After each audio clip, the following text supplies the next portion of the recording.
Isang hotpot na pagkain ay umabot ng 20,000 yuan. Dahil lang nagkamali ng ihain ng resto. Sabi nila nakakain daw ako ng Kobe Wagyu. Pero nagtatrabaho ako sa customs. Hindi pinapayagan ng bansa namin ang pag-import ng Kobe Wagyu. Maaaring nagkasala sila ng smuggling. Kaya naman panloloko. Ngayong araw mali ang binangga nila. May waiter na nagdala sa akin ng isang plato ng baka. Nasa kalagitnaan ako ng pagkain. Nang bigla siyang tumakbo papunta sa akin. At sumigaw sa akin ng galit. Aso ka ba? Bakit ka kumain ng ganyan kabilis? Nagkamali ako ng naihain. Natulala ako. Hindi pa ako nakakita ng ganitong resto. Kumain lang ako bilang customer. Pero minura pa ako ng waiter na aso. Tama, baka naman talaga ang in-order ko. Pero ang naihain sa akin ay Kobe beef. 20,000 yuan ang isang plato.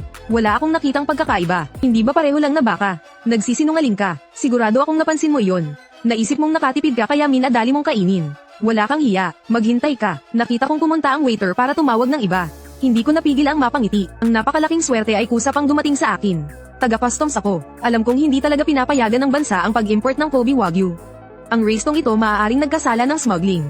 O kaya naman panloloko, kung ibibintang pa sa akin. Iyon ay paghahanap ng sariling kapahamakan. Hindi nagtagal. Tinawag ng waiter ang may-ari. Binata, kasalanan namin ang maling naihain. Pero bakit mo naman ito? Pinipilit mong samantalahin. Ang platong ito ay 20,000 yuan. Magbayad ka muna. Kayo nga ang nagkamali ng ihain. Bakit ako ang magbabayad? At sinasabi mong Kobe beef ito. Ibig sabihin ba ay iyon na nga? Wala ka bang mata? Kahit aso makikita kung ano ang tunay na Wagyu. Hindi ba makikita ng tao? Oo, hindi ko talaga makita. Sino ang nakakaalam kung peke iyan? May ebidensya ka ba? Sige, kukunin ko ang resibo ng pag-angkat at ipapakita sa iyo. Para maniwala ka, bantayan ninyo ang pinto. Huwag siyang patakasin. Pinanood ko ang may-ari na kunin ang resibo. Kung wala sana ay ayos lang. Kusang dinadala ang ebidensya sa harap ko. Sa ganitong kahilingan ngayon lang ako nakakita. At sa sandaling iyon, biglang tumunog ang telepono ko. Kinuha ko ang telepono at tinignan. Nakita kong kasamahan ko sa customs ang tumatawag. Sinagot ko ang tawag, pero nakabalik na ang may-ari. Natakot akong makita niya sa screen ko, na may nakasulat na customs slowly. Kaya dali-dali kong inilagay ang telepono sa bulsa. Pero hindi ko pinutol ang tawag. Ibinagsak ng may-ari ang resibo sa mesa. Nakita mo na, malinaw na nakasulat sa resibo na Kobe beef. Kinuha ko ang resibo at basta nagsalita. Hindi ko inasahan na sa Huamao Road pa. Ang Fugu Negation Chang sa hotpot ay talagang may Kobe beef. Kaya pala may lakas ng loob kang singilin ako ng 20,000 yuan. Natigilan ang may-ari, parang nagtataka kung bakit habang nagsasalita ako, ay binanggit ko pa ang address ng resto niya. Ako lang ang nakakaalam. Sinasabi ko iyon para marinig ni Lowly sa telepono. Para agad siyang magdala ng team dito. Sapat na naalam niya. Hindi ka pa ba magbabayad agad? Alam kong sa isang resibo lang. Hindi sapat iyon para maparatangan ng may-ari. Kaya sinabi ko, sino ang nakakaalam kung ngayon mo lang iyan basta isinulat? Nasaan ang invoice mo? Sinasadya ko lang na magpatagal ng oras. Hindi pinapayagan ang pag-import ng Kobe beef. Syempre wala siyang may pakitang invoice. Tulad ng inaasahan, biglang nagalit ang may-ari. Itinutok ang daliri sa ilong ko at minura ako. Wala kang hiya, ipinakita ko na ang ebidensya. Nagdadahilan ka pa rin dito. Kung hindi mo kaya magbayad huwag kang pumunta rito at magpahiya. Sino ang nagsabing hindi ko kaya? Basta makapaglabas ka pa ng isang ebidensya. Paniniwala akong totoong Kobe beef ito. Magbabayad ako ng maayos. Sige, wala akong invoice. Pero may kontrata at tala ng bank transfer ako. Hintayin mong ilabas ko. Kapag hindi ka nagbayad, ipapabalik ko ang mga binti mo. Pinanood ko ang may-aring galit na umalis muli. Natutuwa ako sa loob ko. Isang pagkain lang naman ito. Ang kriminal ay sunod-sunod na nagdadala ng ebidensya sa kamay ko. Sayang talaga, hindi ako maaaring magbayad. Dahil ayon sa batas, kung magbabayad ako, ayon sa batas babayaran niya ako ng triple na kabayaran. Kailangan niya akong bayaran ng 80,000 yuan. Pero taga-customs ako, parang sinasadyang bumili ng pekeng produkto. Na paggamit ng batas para kumita, siguradong mapapag-alitan ako ng opisina. Pero sa sandaling iyon, narinig kong sumigaw ang waiter sa may cashier. Boss, nagbayad na siya. Paglingon ko, napatulala ako. Ang waiter na nagkamali ng ihain. Habang nagsasalita kami ng may-ari kanina, ay ninakaw pala ang bag ko sa likod ko. Kinuha niya mula sa bag ang isang bungkos ng pera. Napasisigaw ako sa takot. Ibaba mo iyan. Iyan ang pera ko para sa kotse. Totoong may 20,000 yuan sa bag ko. Pero iyon ang down payment ko sa kotse. Hindi siya nakinig. Mabilis niyang inilagay ang pera sa drawer at ikinandado. Sa sobrang galit tumigil ako sa pagkain. At pumunta sa counter. Paano mo nagawang nakawin ang pera ko? Sino ang nagnakaw ng pera mo? Natural lang na magbayad pagkatapos kumain. Initigan ko ang waiter sa harap ko. Pakiramdam ko parang may liwanag siyang kumikislap. Hindi siya waiter. Para siyang Diyos ng kayamanan. Ayon sa trabaho ko, sa oras na ito hindi ako dapat magbayad. Pero ang ignorante sa batas na waiter ay ninakaw ang pera ko. Pinilit ang pagbabayad. Diyos ko, hindi lang sila nagdala ng ebidensya sa harap ko. Inayos pa ang problema ko sa trabaho. At gusto pa nila akong bayaran ng 80,000 yuan. Inayos pa ang problema ko sa pera. Anong klaseng espiritu ito? Halos maiyak ako sa tuwa. Lumapit ang may-ari at tumingin. Tinulungan ako ng waiter na magbayad. Agad niyang pinuri ang waiter sa ginawa nito. Ang taong ito ay napakabagal. Ayaw lang talagang magbayad. Boss, bukod sa baka, mura naman ang iba pang ulam. Ibawas na ba natin ang sentimo? Ang pag-round off ay kabutihang loob. Ang hindi pag-round off ay tungkulin. Binata, tulad mong walang hiya, naiinis ako sa iyo. Wala kang karapatang pagbigyan ko. Narinig mo ba? Kailangan mo pang magbayad ng 35 yuan para sa ibang ulam. Sa pang-iinsulto nila, kinuha ko lang ang telepono ko at tinignan. Naputol na ang tawag, pero nag-text si Laulie. Malapit na kami. Huwag mong hayaang makatakas ang may-ari.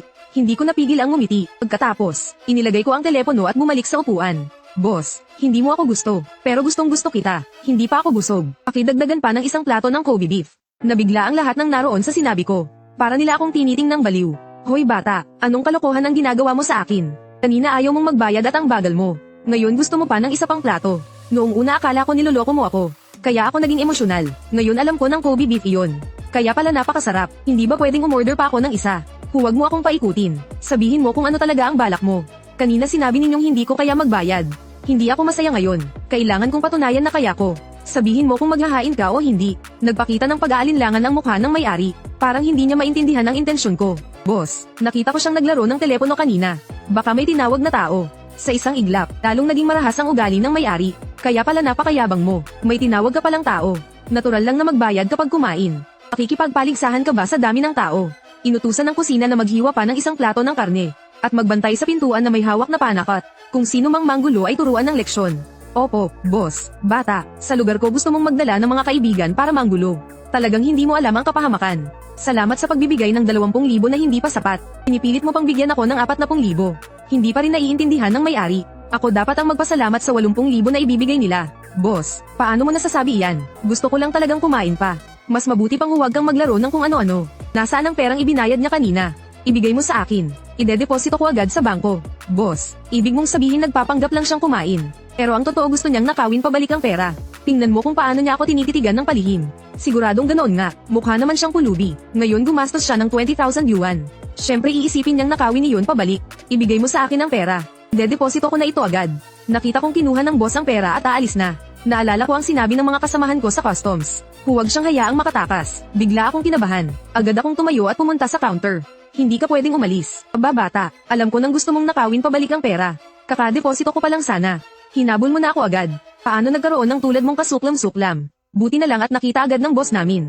Na isa kang basura. Binata, talagang mahirap ka na nga, maliit pa ang isip mo. Sinasabi ko sa iyo, dapat marunong kang managot. Ikaw ang kumain. Dapat mong tanggapin. Habang nagyayabang sila sa harap ko, biglang nabuksan ang pinto ng resto. Pumasok si Laulie na malamig ang mukha. Sino ang nagsabing may Kobe beef siya? At pinagbabayad ka ng 20,000 yuan. Nang makita kong nagmamadaling dumating si Laulie, sa wakas nakahinga rin ako ng maluwag. Nakabayad na ako. Lumaki ang mga mata ni Laulie. Puno ng hindi makapaniwala ang mukha niya. Paano mo nagawa ang ganitong bagay? Alam ko ang ibig sabihin ni Laulie. Taga-customs ako. Sa ganitong sitwasyon ang pagbabayad ay may hinalang sinasadyang kumita, pero hindi alam ng waiter at ng boss. Akala nila pinapagalitan ako ni Laulie na nagbayad ng maayos, kahit ayaw niya kailangan niyang gawin. Paano ka kakain ng hindi nagbabayad? Itinuro ko ang waiter at sinabi, siya ang nagnakaw ng pera ko. At pilit akong pinabayad. Agad na naintindihan ni Laulie ang lahat. Alam din niyang ang waiter mismo ang naghatid ng kayamanan sa kamay ko. Ang tingin niya sa akin ay puno ng inggit. Oras ng tanghalian ngayon. Marahil nagmadali siyang pumunta rito. Kaya hindi siya naka-uniforme. Nakasibilyan siya. Hindi alam ng boss na taga-customs ang taong ito. Akala niya kapatid na tinawag ko. Agad siyang ngumisi ng malamig. Kaya pala may tinawag ka talagang tutulong. Kung may lakas ako ng loob magbukas ng tindahan. Matatakot ba ako sa gulo ninyo? Walang manggugulo rito. Ang mahalaga, sabi ng kasamahan ko, kumain siya rito ng baka. At nagbayad ng 20,000 yuan. Sabi mo Kobe beef iyon. May ebidensya ka ba? Tulad ng inaasahan. Pareho kami ng iniisip ni Laulie. Sila na mismo ang lumapit. Paanong hahayaan naming mawala ang gantimpala? Syempre meron. Hindi pa alam ng boss na may malaking problema siyang darating. Direkta niyang ibinigay ang kontrata sa pagbili. Kasama ang resibo ng pag-angkat kay Laulie. Maingat na sinuri ni Laulie ang mga dokumento. Maaaring peke ang mga ebidensyang ito. Sertipiko ng pinanggalingan. Pakibigay ang invoice ng pag-angkat at sertipiko ng pinanggalingan. Ulat ng grading at sertipiko ng import quarantine. Ang mahalaga, sabi ng kasamahan ko. Naghahanap ka ba ng gulo? Bakit ako magbibigay sa inyo? Alam namin ni Laulie na hindi siya makakapagbigay ng Kobe beef. Hindi naman talaga ito maaaring ay import. Paano kung peke ang resibo at kontrata mo? Naiintindihan ko ang intensyon ni Laulie. Nakasibilyan kami, kaya hindi kami pwedeng magsiyasat. Kaya gusto niyang ang boss mismo ang magbigay ng ebidensya. Kapag kami ang nagsiyasat, magiging paglabag yun sa amin. Pero kung siya mismo ang magbigay, walang magiging problema. Baka kahit gaano karaming ebidensya ang ibigay ko, maghahanap pa rin kayo ng dahilan para hindi tanggapin.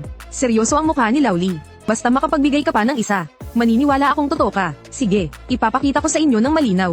Wala ako ng mga sinabi mo. Pero may resibo ako ng bank transfer. Kapareho ng halaga sa kontrata. Sapat na iyon, di ba? Pwede. Sobrang pwede. Ibigay mo at titingnan ko. Malamig na ngumisi ang boss. At muling hinanap ang kanyang resibo ng transfer. Nakatayo sa tabi ang waiter at tinitigan ako. Puno ng pang-iinsulto ang mukha niya. Hindi na nga makabayad, tumawag pa ng tao para manggulo. Talagang habang mas mahirap mas maraming arte. Sa tingin ko huwag ka nang bumalik sa resto namin. Ikaw mismo waiter ka lang. At waiter pang nagkakamali ng ihain. Saan ka kumukuha ng lakas ng loob na maliitin ako? Sino ang nagsabing waiter lang ako? Intern manager din ako ng restong ito. Mas maayos ang buhay ko kaysa sa iyo. Hindi tulad mong kuripot sa 20,000 yuan. Napasinghap ako. Sa simpleng sinabi niyang iyon. Ginawa niya ang sarili niyang kasabwat. Ano ba ang nangyayari sa restong ito? Isa-isa silang nagdadala ng ebidensya. Sa sandaling iyon, bumalik ang boss, dala ang resibo ng transfer. Ibinagsak niya ito sa mesa. Imulat ninyo ang mga mata ninyo. At tingnan ninyo ng mabuti. Ngayon ipapaintindi ko sa inyo. Kinuha ni Lowly ang resibo ng transfer. At napabuntong hininga ako. Baka ikaw ang malilinawan ngayon. Bastardong bata, ano ang sinabi mo? Sa sandaling iyon, biglang bumukas ang pinto. Pumasok ang mga kasamahan sa customs na naka-uniforme. Pagkakita ng boss sa mga taga-customs, namuti ang mukha niya sa takot. Mga kasama sa customs, bakit kayo narito? May natanggap kaming ulat na may hinalang nag-smuggle kayo ng Kobe beef. Sa isang iglap, matinding tinitigan kami ng boss. Kayo palang dalawa ang nagplano laban sa akin. Mga kasama sa customs, huwag kayong maniwala sa mga kalokohan nila. Tinadya ng dalawang ito na siraan ako. Paano kanila siniraan? Wala namang Kobe beef sa tindahan ko. Ang dalawang ito, kaninang palihim na may dalang mga dokumento sa tindahan ko. Sabi gagawan daw ako ng resibo at transfer slip. At makipagtulungan daw ako. Pati kontrata sa pagbili ay ginawa pa nila para sa akin. Oo nga, humingi pa ng pera sa boss namin ang dalawang ito. Sabi kong hindi magbibigay ng pera. Isusumbong nila sa customs. Marami sa amin ang nakakita. Ikaw mismo ang nag-abot sa akin ng mga dokumentong ito. Paano naging ako ngayon ang gumawa ng peking papeles para siraan ka? Kalokohan, ikaw ang nagdala ng mga iyan. Wala akong kinalaman dyan. Habang nagsasalita lalo siyang nagagalit. Tinutok niya ang daliri sa ilong ni Lowly.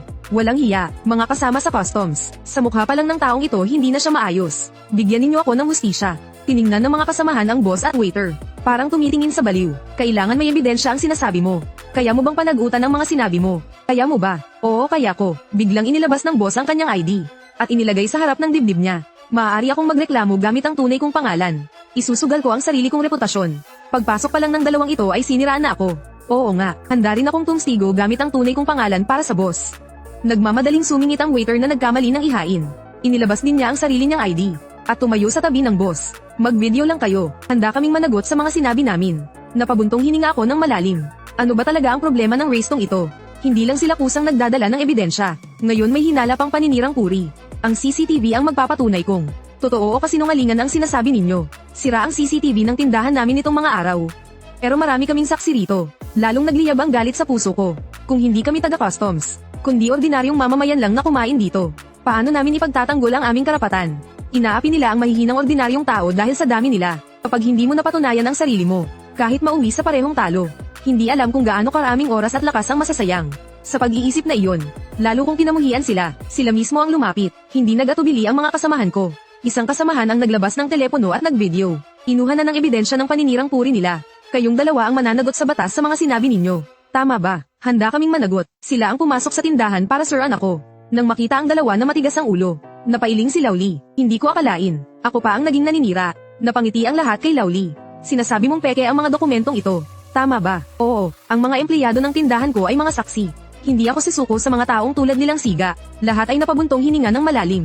Pagkatapos may nagdala ng uniforme at ipinasuot kay Lowly. Siya raw ang gumawa ng peking mga dokumentong ito. Tama ba? Tapos